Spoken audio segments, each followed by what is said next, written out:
On a gray morning in March of 1859, people began gathering outside Savannah, Georgia.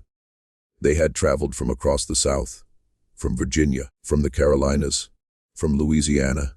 They came looking for land, for labor, for profit.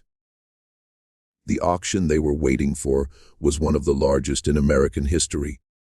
But here is what makes this story different from every other slave auction you have heard about. The people being sold that day were not strangers to one another. They were not recent arrivals who had been bought and sold across state lines. They were families, generations of families, people who had lived on the same two plantations for decades, who had buried their grandparents in the same soil, who had raised children in the same quarters, who had built a community so stable that some of them had never known any other home. And now, because one wealthy man had accumulated too much debt, they were being brought to a racecourse in Savannah to be torn apart. The number advertised was enormous: 436 men, women, and children. By the end of the sale, 429 would be recorded as sold, and the rain that fell throughout those 2 days would give the event a name: the Weeping Time. But here is the mystery that has haunted historians ever since. We know the auction happened. We know the names on the list. We know the prices paid. But what happened to those people after the auctioneers stopped speaking? Where did they go? Who survived? Did any of them ever find each other again? And why? For more than a century, was the location of this event almost completely forgotten. Tonight, we are going back to Savannah, Georgia. We are going to examine the records, the journalism, the plantation ledgers, the family histories that survived. We are going to follow the people whose names appeared on that auction list. And we are going to try to answer the question that a journalist asked in 1859, a question that still has no complete answer. What became of them? To understand the auction, we first have to understand the world that produced it. Along the Georgia coast, plantations stretched across a landscape shaped by rivers, marshes, islands, and tidal wetlands. The landscape itself was isolating. The people who lived there developed a culture distinct from the rest of the South. Among those plantations were the Butler family's properties, most notably Butler Island and Hampton, just south of Savannah. Rice was the crop that made them wealthy. Cotton, too. But the wealth did not come from the land alone. It came from the labor of enslaved people. The Georgia Historical Society records that hundreds of enslaved Africans worked on Butler Island. They dug canals. They constructed irrigation systems. They produced enormous quantities of rice in one of the most difficult agricultural environments in America. But here is the question you have to ask. What was life actually like for the people working that land? The answer is more complicated than you might expect. Because on Butler's plantations, something unusual had happened. Many of the people who eventually appeared at the 1859 auction had lived on those properties for generations. They had not been repeatedly sold. They had not been moved from state to state. They had roots. They formed families. They raised children. They developed communities. They carried traditions. In the isolated coastal environment, African cultural traditions remained particularly strong.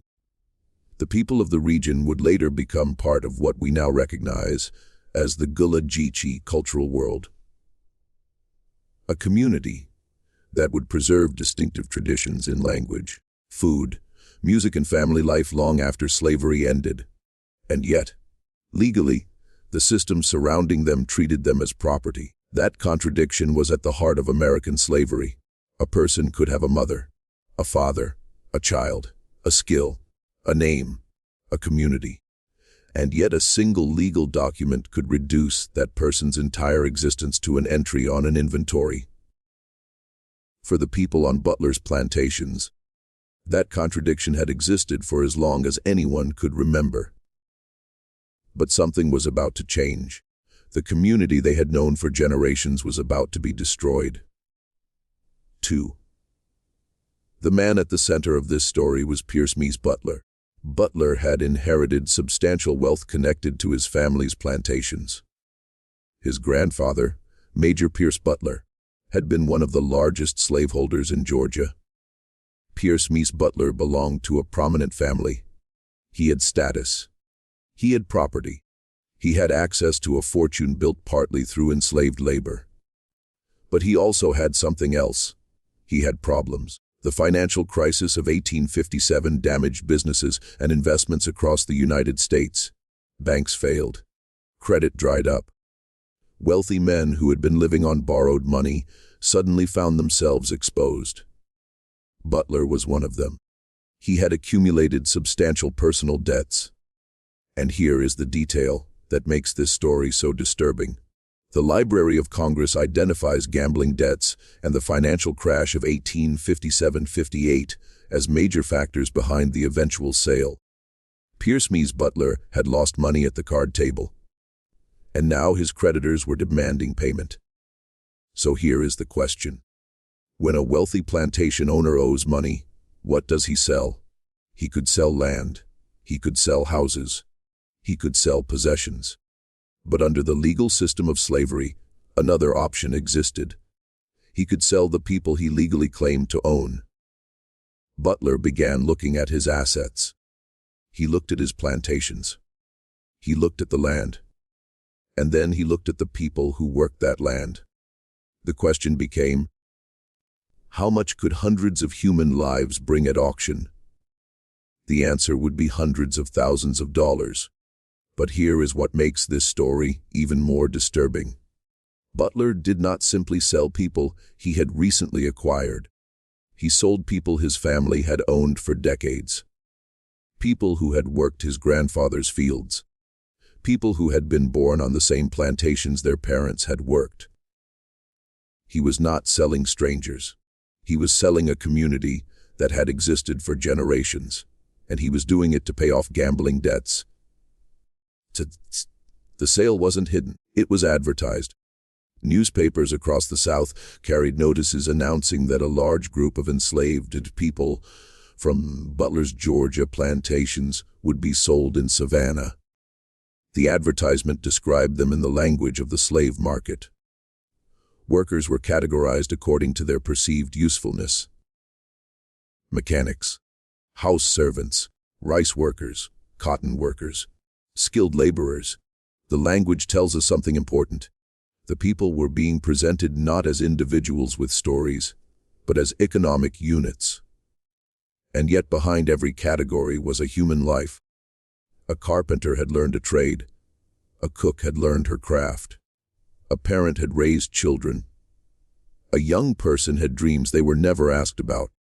The auction system compressed all of that complexity into a price. And newspapers across the country began spreading the news. Savannah was preparing for an enormous sale. Potential buyers began arriving. Hotels filled. People traveled from different states. The 10 Broeck racecourse was transformed from a place associated with horse racing into the setting for one of the largest slave auctions in American history. And as the date approached, the people being sold were brought to Savannah. But here is the detail that makes this part of the story so significant. The people being sold were not brought as individuals. They were brought as families. And they were brought with the understanding that families would not be separated. That promise would become the centerpiece of the entire event, and it would be broken. 2. The 10 Broeck racecourse stood outside the center of Savannah. It had been designed for entertainment. People came there to watch horses race. But in early March of 1859, the racecourse became something else. The enslaved people brought from Butler's plantations were housed there before the sale. Prospective buyers could examine them. They could inspect them. They could evaluate them like livestock. And someone was watching. A journalist named Mortimer Thompson, writing under the name QK, Philander Dostics, attended the event while concealing his anti-slavery views. His account later became one of the most important contemporary descriptions of what happened. Thompson was not simply standing outside taking notes. He deliberately moved among the buyers. He listened. He observed. He watched the system from inside. And what he saw horrified him. The people who had been brought to Savannah had been separated from the environment they knew. The plantations, the fields, the houses, the graves of relatives, the familiar landscape. Now they were in a racecourse waiting for strangers to determine their futures. For days, potential buyers came to inspect them, and the language of the marketplace reduced human beings to categories: age, skill, physical condition, occupation, family relationships. Everything that could affect price was recorded. The people themselves had almost no control over what came next. Thompson described the scene in detail. He wrote about families huddled together. He wrote about the rain that began to fall. He wrote about buyers walking through the crowd, examining people as if they were examining horses. And he wrote about the fear in the faces of the people being sold. Because they knew what was coming. They had seen it happen to others. They had heard stories of families torn apart, of husbands sold to one buyer and wives to another, of children taken away from parents. They knew that the promise to keep families together was only a promise. And promises in the slave market meant nothing. But there was one detail that made the coming auction especially significant. The sale was advertised with an important condition. Families were not supposed to be divided. That promise mattered, because the people being sold knew exactly what could happen if families were separated. A husband could disappear. A wife could be sent to another state. Children could be sold away. Parents could lose contact with their sons and daughters forever. So the promise that families would remain together offered at least a small amount of hope. If a family was purchased together, perhaps they could continue living together. But here is the question that nobody was asking. How could that promise possibly be kept? The slave market had never been designed around human relationships. It had been designed around ownership, around profit, around the economic interests of buyers. Buyers wanted different things. Some wanted skilled workers. Some wanted agricultural laborers. Some wanted young people who could work for decades. Some wanted families because families were seen as more stable. But if a buyer wanted only a skilled carpenter, and that carpenter had a wife and 4 children who were not skilled, what happened to the promise? If a buyer wanted a young woman, and that woman had elderly parents who could no longer work, what happened to the promise? The system was not designed to keep families together. The system was designed to make money, and the promise was about to be tested. March 2, 1859 arrived, and then something unexpected happened. Rain, heavy rain. The weather became so severe that the auction was delayed. The racecourse turned into a miserable scene of mud and water. The people who had come to buy were inconvenienced. But for those being sold, the meaning was completely different. They were standing at the edge of an uncertain future, and the rain continued. The auction eventually began. The numbers started moving. One person, then another, then another. The system was remarkably organized. Names were called. Descriptions were given, bids were made, and prices were recorded. But behind the numbers were families watching their lives change. Thompson described the scene in his account. He wrote about the buyers examining people. He wrote about the auctioneer calling out bids. He wrote about the rain falling throughout the entire event. And he wrote about the sound. The sound of families realizing they were being separated. The sound of mothers trying to hold on to their children. The sound of husbands and wives being pulled apart. The sale continued, and outside, the rain kept falling. That combination became permanently associated with the event. A human tragedy beneath a relentless storm. The scale of the auction is difficult to comprehend. Sources identify 436 people associated with the sale, while the historical record indicates that 429 were ultimately sold. The sale generated approximately $303,850. That enormous sum went toward satisfying Pierce Butler's debts. Think about what that means. The financial problems of one wealthy man were being solved by converting hundreds of human lives into money. The total wasn't abstract to the people involved.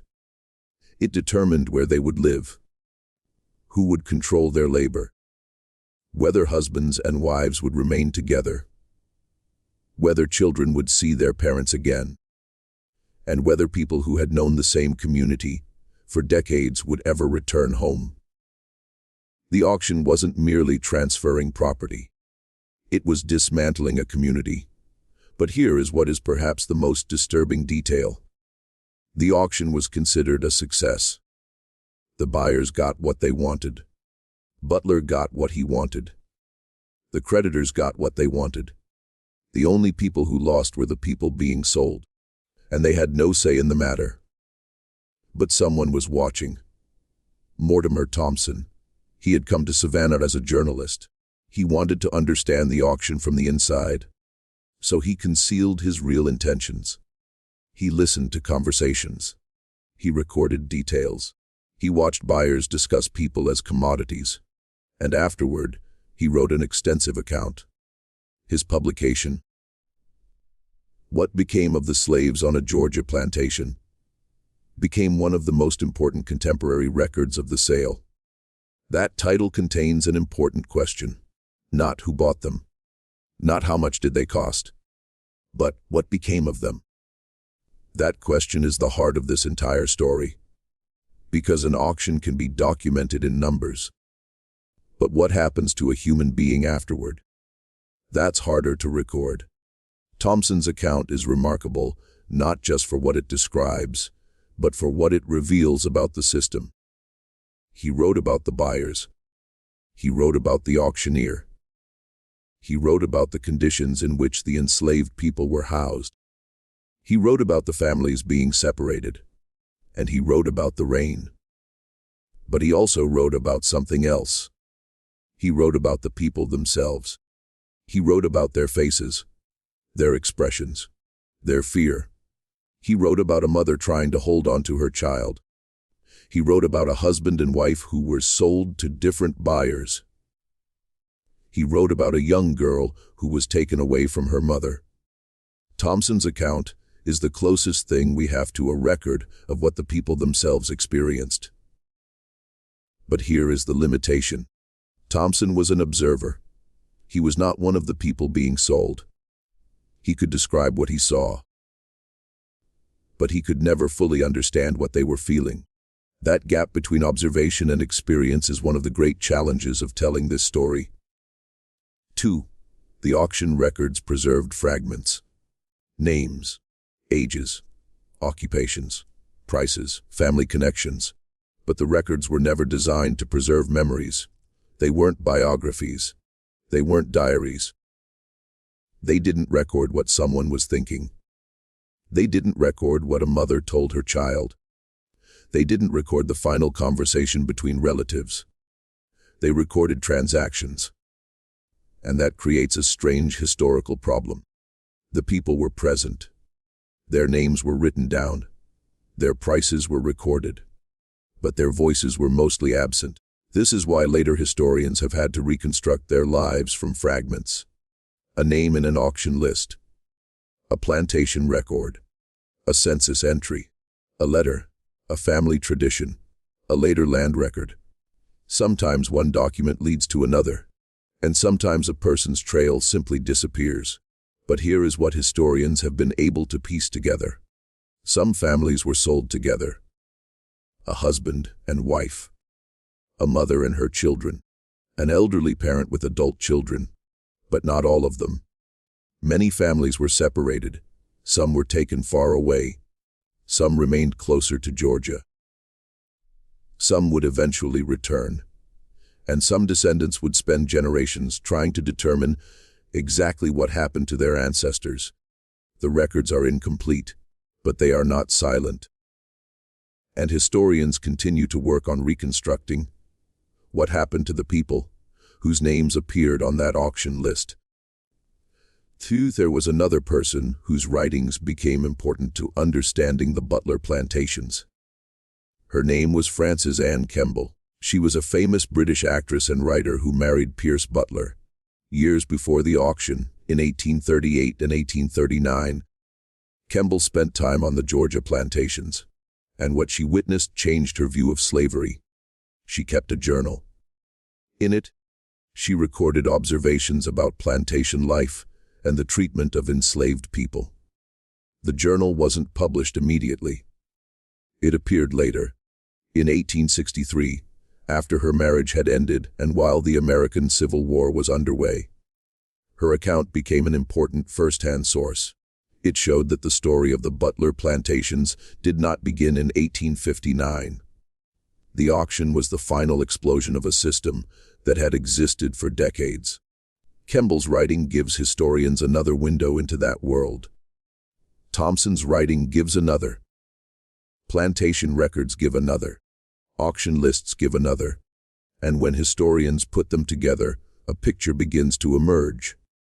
But here is the problem. None of these sources are complete. Each one tells part of the story, but the complete story remains fragmented. That fragmentation is itself a kind of evidence.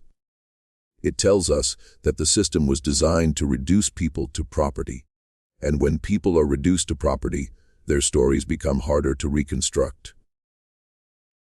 Eventually, the event became known as the Weeping Time. The name reflected two things: the rain that fell throughout the auction, and the grief associated with families being torn apart. The Library of Congress describes the sale as taking place over 2 rainy days and identifies it as the event remembered by that name. But there is something powerful about the name. The official documents of the sale didn't call it the Weeping Time. They used the language of business. The newspaper advertisements used the language of commerce. The auction records used numbers. The buyers used prices. But the name that survived among those remembering the event transformed it. It wasn't simply a sale. It was a time of mourning. A time when an entire community understood that something irreversible was happening. The name itself is a form of resistance. It refuses to accept the language of the marketplace. It insists that what happened was not a transaction. It was a tragedy. And the name has endured. People still call it the Weeping Time. Descendants still gather to remember. Historians still use the name. It has become part of the historical record. And it tells us something important. The people who remembered this event refused to let it become just another auction. They insisted that it meant something more. And then came the hardest part. The auction ended. The rain stopped. The buyers left. The money had been collected. But the lives of the people who had been sold continued. That distinction matters. Historical stories often end when the dramatic event ends. But for the people involved, March 3, 1859 wasn't the end. It was the beginning of another chapter. Some went to plantations in other states. Some remained in the region. Some were taken away from relatives. Others managed to remain with family members. The records don't provide a complete story for every person. And that's one reason the Weeping Time remains so haunting. We know the beginning. We know the auction. But for hundreds of individual people, the ending is incomplete. But here is what we do know. The people who survived the auction had to rebuild their lives. They had to find new communities. They had to form new families. They had to survive in a system that had already demonstrated its capacity to destroy everything they had built. And many of them did survive. Some lived long enough to see the end of slavery. Some lived long enough to reunite with family members. Some lived long enough to return to the region where they had once been enslaved. The auction was not the end of their story, but it was a rupture, a break in the continuity of their lives. And that rupture is what makes the Weeping Time so significant. It is a story about destruction, but it is also a story about survival too. Less than 6 years later, the institution that had made the auction possible would be destroyed. The Civil War transformed the United States. The Emancipation Proclamation changed the legal status of many enslaved people in Confederate territory. And in 1865, the 13th Amendment abolished slavery throughout the United States. The people who had been sold in 1859 were no longer legally enslaved. But freedom did not erase the damage done by the auction. A legal declaration could not automatically reunite families. It could not restore stolen years. It could not recreate communities. It could not return the people who had died. Freedom created possibilities, but the survivors still had to build lives in a society emerging from slavery. And remarkably, some returned to the places where their families had once been enslaved. The Georgia Historical Society records that some formerly enslaved workers returned to Butler Island after the Civil War, working for wages and, in some cases, purchasing land nearby. That is one of the most important parts of this story. Because the ending isn't only about what was taken, it's also about what people rebuilt. But here is the question that lingers. How many of the people sold in 1859 ever found their way back to their families? How many were able to reunite with relatives they had been separated from? How many spent the rest of their lives wondering what happened to the people they had been forced to leave behind? We don't have complete answers to these questions, but we do have fragments. And those fragments tell us that some reunions did happen. Some families did find each other again. Some people did return home. The story didn't disappear.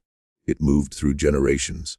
Descendants continued living in coastal Georgia. Family histories preserved names. Communities preserved traditions. And historians began reconstructing the story from surviving records. In modern times, descendants of people connected to the Weeping Time have gathered to remember what happened. They've searched historical records. They've compared family histories. They've tried to identify ancestors whose names were once reduced to entries on an auction list. And in doing so, they've reversed something the auction attempted to do. The auction reduced people to property. Historical memory restores them as people. Not prices, not numbers, not commodities, people. The descendants are not just remembering. They are actively reconstructing what was destroyed. They are piecing together fragments of family history. They are searching for names in old records. They are sharing stories with each other. They are insisting that the people who were sold in 1859 were not just entries on a ledger. They were human beings. And their stories matter. And there is one final mystery, the location itself. The Broeck racecourse is no longer what it was in 1859. Modern Savannah has grown around the former site. Roads, buildings, and development have transformed the landscape. For years, the location remained surprisingly difficult for the public to recognize as one of the most important sites associated with slavery in the United States. A historical marker was eventually erected near the former racecourse in 2008. The Georgia Historical Society and the city of Savannah commemorated the site as part of an effort to preserve the memory of the event. But a marker can only tell part of the story, because the real memorial isn't simply the place. It's the names, the families, the descendants, the records, the memories. The marker is important, but it is only a beginning. The real work of remembering is being done by the people who have refused to let this story disappear. On March 2 and 3, 1859, Hundreds of people were brought together at a racetrack in Savannah. They arrived as members of communities. They left as entries in sales records. Some were taken hundreds of miles away. Some never saw relatives again. Others survived long enough to experience freedom. And some eventually returned to the same region where they had once been enslaved. The man whose debts helped cause the sale is remembered. The journalist who documented it is remembered. The auction itself is remembered. But the most important names are the names of the people who were sold. Because the weeping time was never really Pierce Butler's story. It was their story. The people who worked the rice fields. The people who raised children. The people who built homes and communities under a system that denied their freedom. The people whose lives were interrupted by an auction they did not choose. And the people whose descendants are still searching through old records today, trying to put families back together on paper, even when history tore them apart in life. More than 160 years later, the question Mortimer Thompson asked still matters. What became of the people on that plantation? The answer isn't contained in one document. It's scattered across archives, family histories, cemeteries, census records, land deeds and memories passed from one generation to another. And perhaps that is the final lesson of the weeping time. History doesn't disappear simply because someone tried to reduce a human life to a number. Sometimes the names survive. The descendants survive. The memories survive. And eventually someone comes looking for them. This was the weeping time. A story that began with an auction, but never really ended. 2. But the weeping time was not the only time a powerful Southern family tried to hide what happened on its land. And it was not the only auction that tore families apart.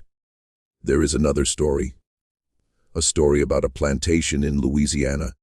A story about a family that kept a secret for generations. And a story about a document that was discovered in an attic, revealing something that had remained buried for more than a century. If you want to know what happened next, watch this.